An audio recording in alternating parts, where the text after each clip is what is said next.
ની અંદર હોય, ગુરુ મહારાજ પ્રત્યે તાલાવેલી લાગી હોય ને, ઈ ભક્તિ કરે બીજો કાયર કરી શકે?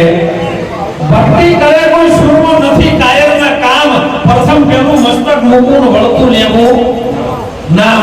ગુરુ મહારાજ આપણને નામ આવે તો મહાપુરુષો સાખીની અંદર વાત કરે તો લક્ષણ આપજો બરાબર શબ્દમાં કે વળતું લેવું નામ. તો એમાં સાખીમાં કહે છે કે નામ નેણમાં રમ રહા, જાણત નિર્લા કોઈ. સદગુરુ જેને પૂરા મળ્યા હોય તાનું માલુમ હોય. સદગુરુ જેને મળી ગયા હોય એને ખબર હોય તો નામ નેણમાં રમ રહ્યા છે. હવે મને તમે જવાબ આપજો બાપા, હું તમારે કેવો છું પણ મોટો નહીં થઈ ગયો કે નામ નેણમાં રમ રહ્યા છે તો નેણ કેને કહેવું? ગુરુ કોકી વાર જવાબ થોડો આપતા રહેજો, પેલા પાવળિયા વાળું થાય કે હુંકારો આવી રેડી હે આપણે નેણ કેને કરવા?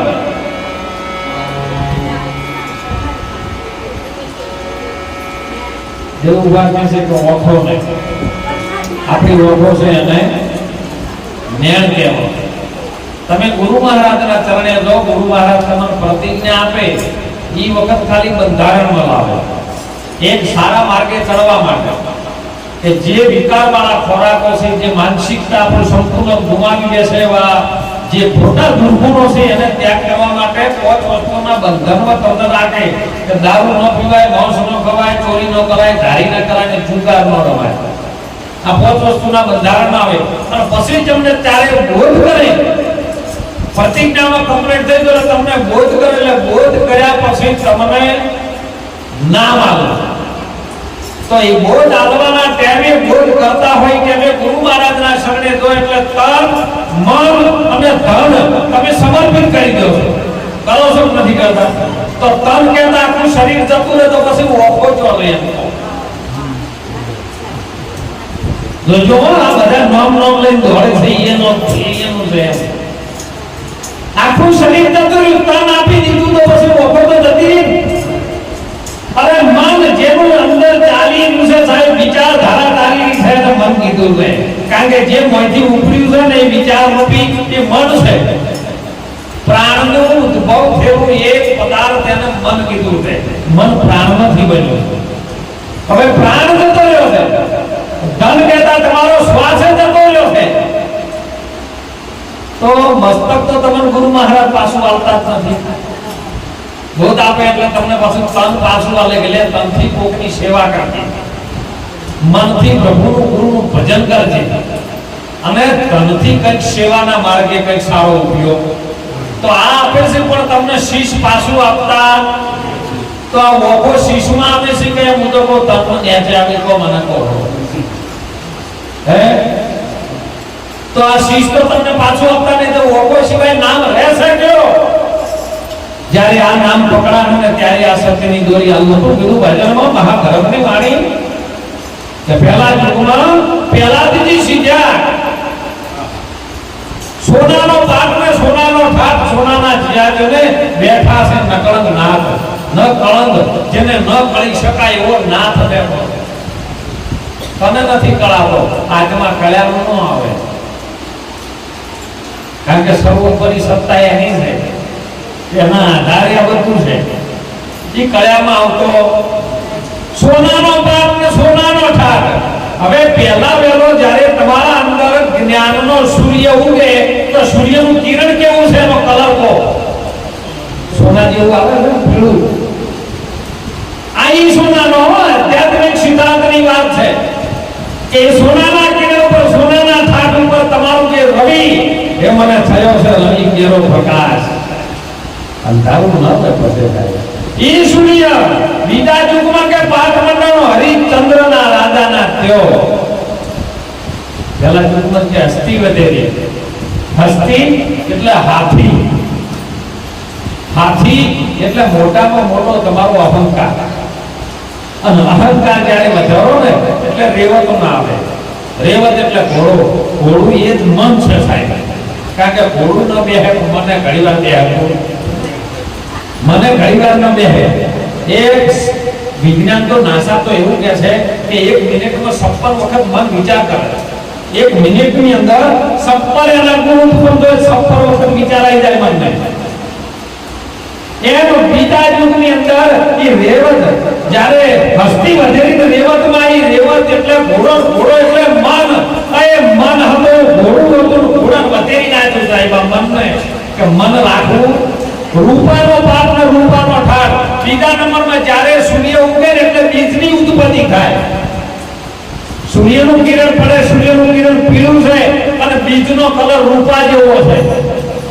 બીજ તમે માનતા હોય પાવર શક્તિ, જેને આપણા ભારતના સાયન્ટિસ્ટો શુક્રાણુ કહે છે. અને બીજથી ઉત્પત્તિ. એ બ્રહ્મા भी बीज में, विष्णु भी बीज में शंकर जटाला. कोई बताओ મને बीज बारा.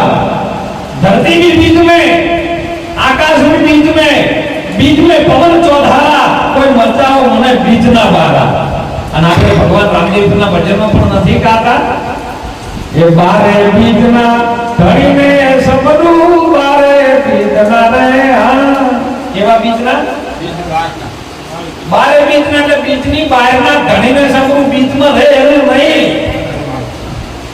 એ બીજનો કલર તમે જોજો સાહેબ, રૂપા જેવો આવે, રૂપ એવું જ આવે, બીજનો કલર પણ એવો જ આવે. ત્રીજા યુગમાં એ મનને વધેરી નાખ્યું. બીજા યુગમાં એટલે કવલી સ્વરૂપે આવ્યું. કવલી એટલે ગાય થાય, ગાય એટલે વાણી થાય. ગાય ને દૂધ બીજાનું પાય. ગાય પોતે ન પી શકે. અને એટલે તો નહીં કહેતા સંતો વાણી ગાય છે, સંતો ભક્તો ગાય છે. ગાય છે એટલે વાણી છે. અને વાણી તમારી સદગુરુના ચરણે તનકે વિષની વેલરી, સદગુરુ અમૃતની ખાણ. શીશ દીએ જો સદગુરુ મળે અને તોય સંસ્થા. એ સદગુરુ પછી તો દયા કરી, અને દયા કર્યા પછી તમારી એ વાણી છે ને પવિત્ર થઈ જાય. ચોથા યુગમાં અજિયા કહેતા બકરી થાય, અને બકરી કહેતા શરીરની અંદરની જે વર્તી થઈ રહી થાય. કાઢી નાખો કલશને કેવળ કરી લો તમે કાયા રે. અને તારી વર્તી રે વાળીને પાછી ઘેર લાવો મારા વીરા. શિવો સદગુરુ હાથા એ મારી મુક્તિ ના રે દાતા રે. હે જીવો એ વાણી તમારી ફરી જાય, વાણી મીઠી થઈ જાય. ગુરુ મહારાજ માથે હાથ મેળવીને જ્યારે અમૃતનો પ્યાલો પીવડાવે ને પછી તો અમૃત પિયાલો મારા ગુરુજીએ પાયો. એ મન મસ્તાના મે પ્રભુ દીવાના. અમરાપુરની તમે આશા કરો તો છોડી દેજો બધા અભિમાના. અબ નહીં આવું મેં, અબ નહીં જાઉં, અબ નહીં મેં ધરું પૂરા ધ્યાના. પછી તમારે ધ્યાને ધરવાનું આવે. હવે તું આવતો નથી, તું જાતો નથી, એવી ભૂમિકામાં આપણો ગુરુ મહારાજ લઈ જાય. આવતો નહીં, જાતો નહીં, છે શું? તો એ મીરાબાઈએ કીધું કે તારી આત્મા, બીજા કોઈની નહીં, તારીની વાત કહે. અને એની એ જ વાત આપણી ભારતની શુદ્ધ માતા તોરલ કે જાડેજા. તોરલ એ જાડેજા ધર્મ તારો સંભાળી લે, બીજા કોઈનો. આ પાપ બધું કર્યું છે ને ઈ પોકાર કર અને ધર્મ સહિત તારો સંભાળ, બીજા કોઈનો નહીં. આજ આપણે બીજાનો ધર્મ સંભાળી બેઠા. તમારો પોતાનો ધર્મ શું છે ને? આ તો ઘણા કે અમારે હિન્દુ ધર્મ છે, ઘણા કે મુસ્લિમ છે. હું એને ચેલેન્જ આવું થાય, તમારો વિડીયો વાયરલ કરવો હોય તો કરજો, મારી કામ નથી. કે પવન કોઈથી ગાય છે, ઘણા હિન્દુ કરી મરી ગયા, ઘણા મુસલમાન કરી ગયા, ઘણા ખ્રિસ્તી, ઘણા યહૂદી કે અમારો હિન્દુ ધર્મ. અરે હિન્દુનો વાયરો થતો પાકિસ્તાનની બોર્ડરની પેલી વાત જાઓ ના થતો જાય છે ને. પવનને કોઈ રોકી શકે છે? એને વિરોધ નહીં કર્યો પરમાત્માએ, જેને બનાવ્યો છે પ્રકૃતિએ. પુરુષના પ્રકૃતિ જે સંસાર રચેલો છે, પવન પાકિસ્તાનનો ન જ આવતો હોય તો હિન્દુનું જ હોય.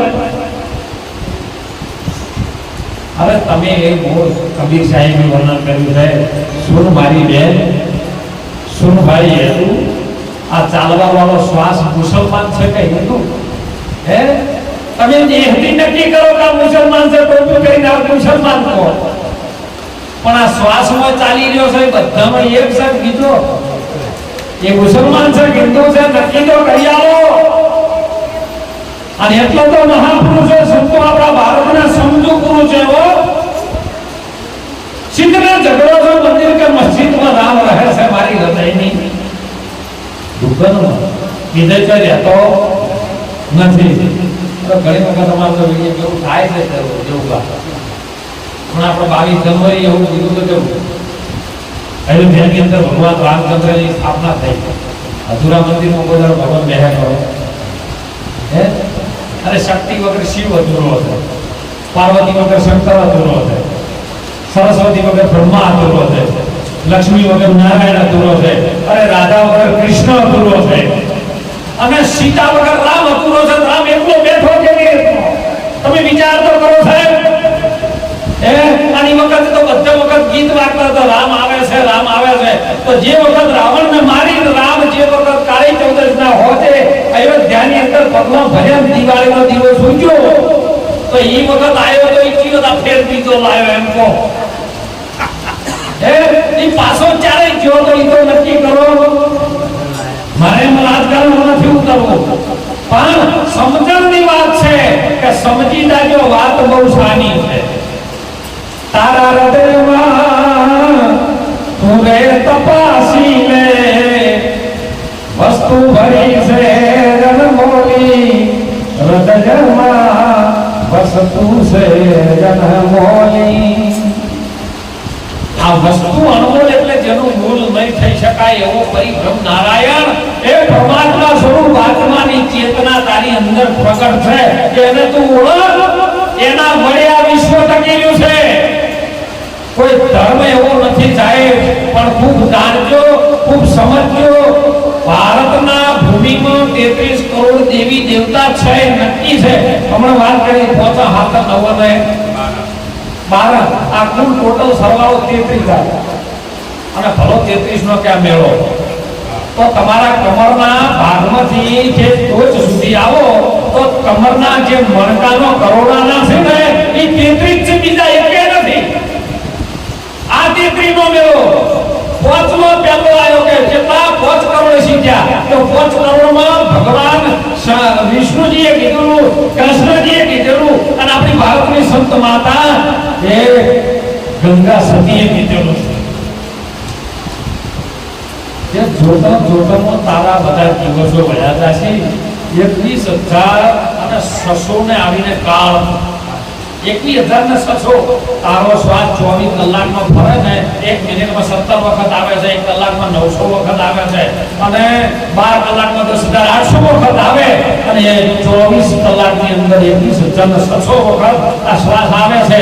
એમાં જે 5 કરોડ સિદ્ધ કરવા હોય ને તો પહેલા 600 શ્વાસા તારે સિદ્ધ કરવા પડે.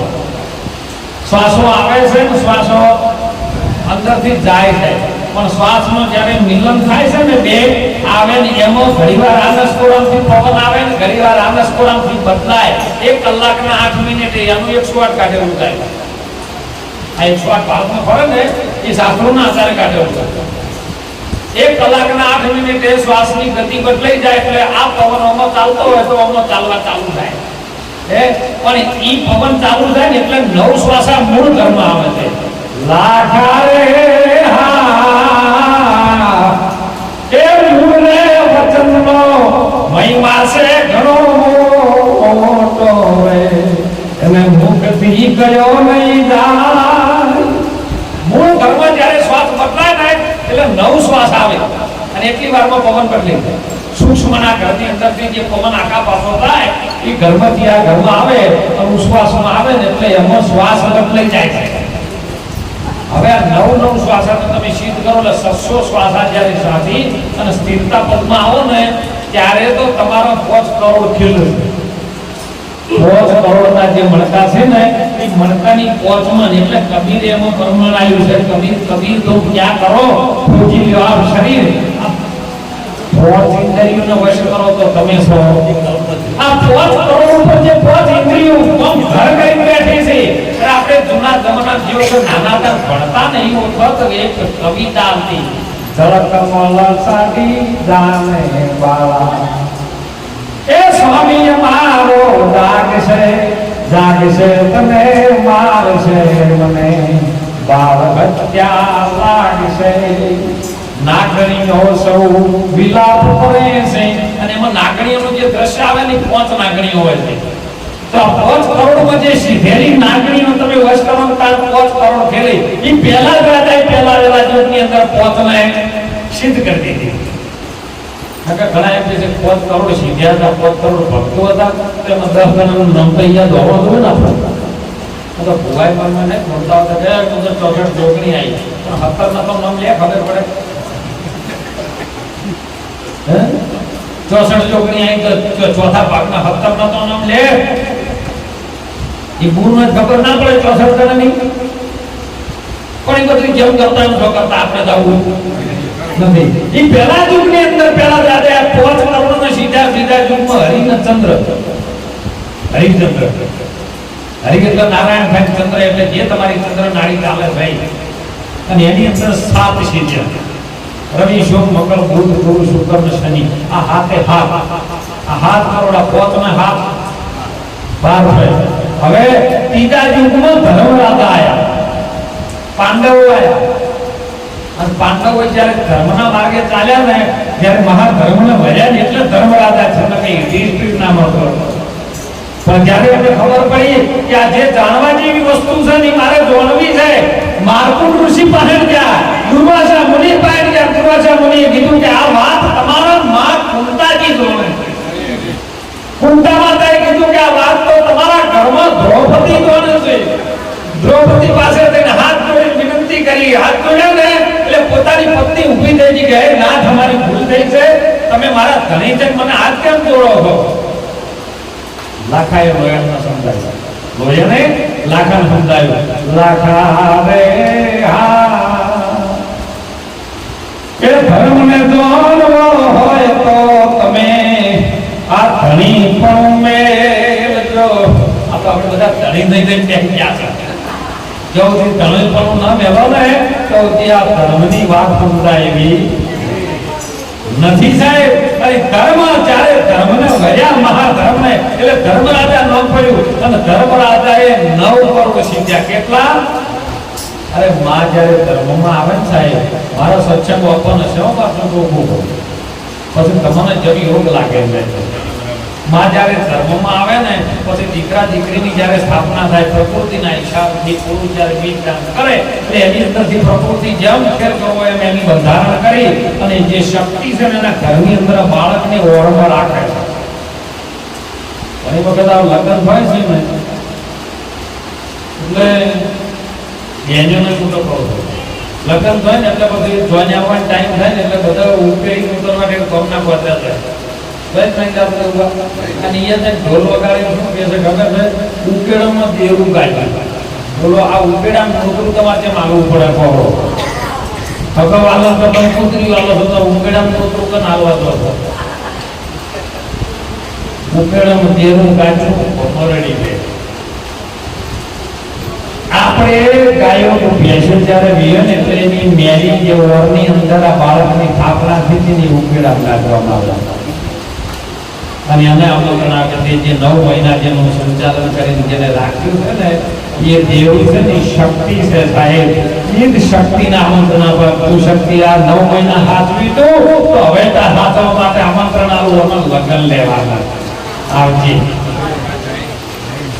આ ધર્મની વાત છે સાહેબ અને એ જ્યારે ધર્મનો 9 મહિના પૂરા થાય બાળકની રચના થઈ ગઈ હોય તો જન્મવાનો દિવસ 10મા મહિનામાં આવે 9 મહિને બાળક ના જન્મે કોઈ પણ પૃથ્વી પરનું બાળક હોય ને 9 મહિને જન્મતું નથી 9 મહિના પૂરા થઈ ગયા એટલે પૂરો 10મો ચાલુ થાય ના થાય કારણ અમય તમે મનુષ્ય બનીને ગુરુના ચરણે જો ને એટલે 9 દરવાજા તો તારી નવી રમતના 10મા હોલમાં તમારો જન્મ થાય 10મા તમારો જન્મ થાય એમ પેલા મહિના હોલમાં થાય ને ચોથા યુગમાં હવે 5 હાથ ને 9 હવે બલિ રાજા એને પોતાના બળની રાજા તરીકે સ્વીકારી કરી અને એમાંથી બાજ આયા એ બાજ રહ્યા ગુરુ મહારાજનો શબ્દ પરમાત્મા નારાયણને જ્યારે લાયો અને નારાયણે માથા ઉપર પંજો મૂકેલો બલિ રાજા અને જ્યારે પાતાળ લોકમાં લઈ જાય એ વખતની વાત, અને એમાંથી બહાર લાયા, એ બહાર ઓમાંથી પોતો હાથર નવમાંથી બહાર જેને લાવે ને એ બહાર, અને આ 5, 7, 9, 12 કુલ 33 કરોડ તમારા શરીરની અંદર છે. આ ખીલી જાય ને તો તમારા ચારે ચાર યુગ એ વખતે સ્થાપના કરી હતી. પહેલા યુગની અંદર કે ક્ષત્રિય, બ્રહ્મ, વૈશ્ય અને શૂદ્ર. તો તમારા રક્ષણ કરવું હોય તો બીજું કોણ કરી શકે? તો કે ક્ષત્રિય કરી શકે. તો ક્ષત્રિયની સ્થાપના કયો? એ તમે ગમે ગાડી બેઠા કોઈ તમને ઈટાળો મારે તો પહેલું તમે શું કરો? હાથ આડા કરો. આ ક્ષત્રિય છે, આનાથી હારું કરજો. હાથ રે આલ્યા તમને એ ભજનમાં દોને પૂર્ણ કરવા, એ આખા પાસી કરીને વગાડી વેલા મોનની આ ઘોડે ઓ બેલું તમે વાસે કરાવાયું. આ હાથ ક્ષત્રિયના છે સાહેબ. અને બ્રહ્મ કહેતા જેની અંદરથી જ્ઞાન આવતું હોય એ મસ્તક સની બ્રહ્મ છે, એ બ્રાહ્મણ છે. બ્રહ્મને જાણે એ બ્રાહ્મણ હો. કથાયો કરીને ગડબડ કરાય નહીં. બ્રહ્મને જે જાણે ને એનું બ્રાહ્મણ. ક્ષત્રિય રક્ષણ કરી શકે, અને એ વખતમાં કીધું ક્ષત્રિય જ રક્ષણ કરી, બીજા કોઈને કર્યું છે? આ હાથ છે ક્ષત્રિય છે. અરે વૈષ્ણવ એટલે પાલન પોષણ કરે. પાલન પોષણ તમારું અહીંયા થાય. 9 માસ જે અહીંયા ગર્ભમાં બાળક રહે ને એનું પાલન પોષણ હોય વૈષ્ણવ કરી શકે. ઓણીઓ જીરવી શકે, યશુ છે કપાસ જીરવી શકે, ઓણીઓ છે લક્ષ્મી જીરવી શકે. ઠાકોર કોઈને હાથમાં આવી જાય લક્ષ્મી જીરવી નહોતી. તો ઘોડી લાવે, તો દારૂ ના વગાડે છે.